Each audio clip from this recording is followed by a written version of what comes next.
eto nga, ako na magtatanong sa inyo. Bakit lagi niyong tinatanong sa akin yan?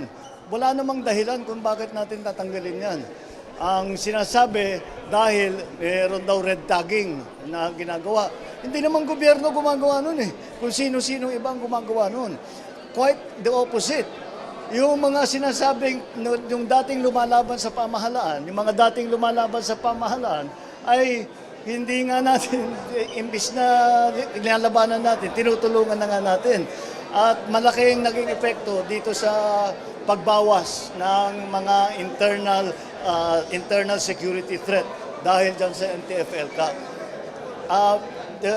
Yung pinakamabilis na sagot dyan, no, hindi namin i-abolish ang NTF-ELCAC.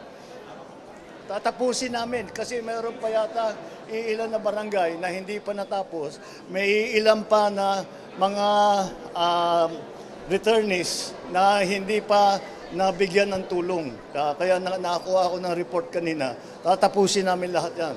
Bago natin pag-isipan na yung NTF-ELCAC, tanggalin na natin yung NTF pagka hindi na kailangan. Sa ngayon, kailangan pa rin. Kailangan natin, yan ang pangako natin, na pagka kayo'y bumaba, at kayo ay tinigil ninyo ang paglalaban ninyo sa gobyerno, tutulungan kayo namin sa hanap buhay ninyo. Aayusin namin ang mga barangay ninyo para maganda ang buhay ninyo.